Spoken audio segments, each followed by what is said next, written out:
दोस्तों, आज के वीडियो में हम आप लोगों को खट्टू श्याम जी की असली सच्चाई के बारे में बताएंगे, जिससे वैज्ञानिक भी हैरान है। दोस्तों, खट्टू श्याम जी की कहानी महाभारत काल से शुरू होती है।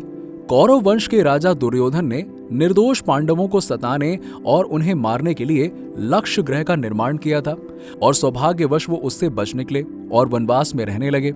एक समय जब वो वन में सो रहे थे, उस स्थान के पास ही एक हिडम्ब नाम का राक्षस अपनी बहन हिडिंबी के साथ रहता था। तब उन्हें मनुष्य यानी कि पांडवों की गंध आई, तो उन्हें देखकर ये राक्षस अपनी बहन से बोला कि इन मनुष्यों को मारकर मेरे पास ले आओ। वो अपने भाई का आदेश पाकर वहां आई, जहां पास ही पांडव द्रौपदी सहित सो रहे थे। भीम उनकी रक्षा में जाग रहा था। भीम के स्वरूप को देखकर हिडिंबिनी उन पर मोहित हो गई और मन ही मन सोचने लगी कि मेरे लिए ये उपयुक्त पति हो सकते हैं। उसने भाई की परवाह किए बिना भीम को पति मान लिया और कुछ देर बाद हिडिंबिनी के वापस ना लौटने पर हिडिंबा वहां आया और स्त्री के सुंदर भेष में भीम से अपनी बहन को बात करते हुए देखकर बड़ा क्रोधित हुआ। उसके बाद हिडिंबी के अनुय विनती से माता कुंती ने युधिष्ठिर के निर्णय से दोनों का गंधर्व विवाह करवा दिया और उपयुक्त समय के अनुसार हिडिंबी गर्भवती हुई और एक महाबलवान पुत्र को जन्म दिया। बाल रहित होने से बालक का नाम घटोत्कच रखा गया। हिडिंबी ने कहा कि मेरा भीम के साथ रहने का समय अब समाप्त हो गया है और आवश्यकता होने पर पुनः मिलने के लिए कहकर वो अपने पुनः उसी स्थान पर चली गई। साथ ही घटोत्कच भी सबको प्रणाम करके उत्तर दिशा की ओर चला गया। जल्दी श्री कृष्ण के कहने पर मणिपुर में मुंदेती की लड़की का कामकंटका से गंधर्व विवाह हुआ। कुछ समय बीतने के बाद उसने महान पराक्रमी पुत्र को जन्म दिया, जिसके शेर की भांति सुंदर केशों को देखकर उसका नाम बर्बरीक रखा गया। अब बल की प्राप्ति के लिए उसने देवियों का निरंतर आराधना करके तीनों लोकों में किसी में भी उसके जैसा बल ना हो, ऐसा दुर्लभ अतुलनीय बल का वरदान पाया। अब देवियों ने बर्बरीक को कुछ समय वहीं निवास करने को कहा और कहा कि एक विजय नामक ब्राह्मण आएंगे, उनके संग में तुम्हारा और भी अधिक कल्याण होगा। आज्ञा अनुसार बर्बरीक वहीं रहने लगे। तब मगध देश के विजय नामक ब्राह्मण वहां आए और 7 शिवलिंगों की पूजा की, साथ ही विद्या की सफलता के लिए देवियों की पूजा की।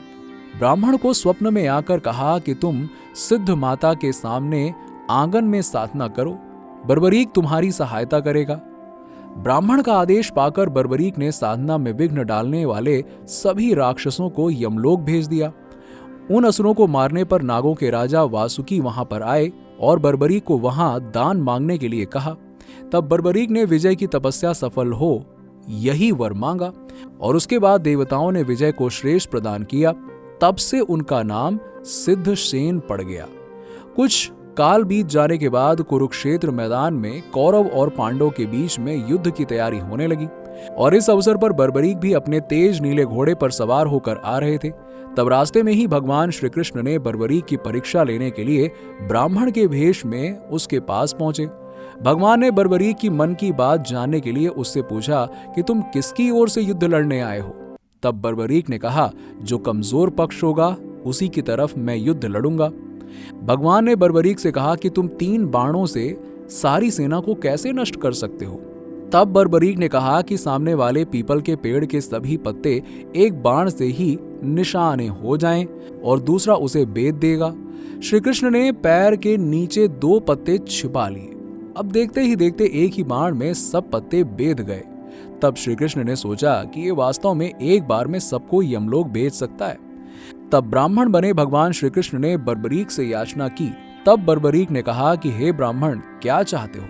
तो भगवान श्री कृष्ण ने कहा, क्या सबूत है कि जो मैं मांगूंगा वो मिल जाएगा।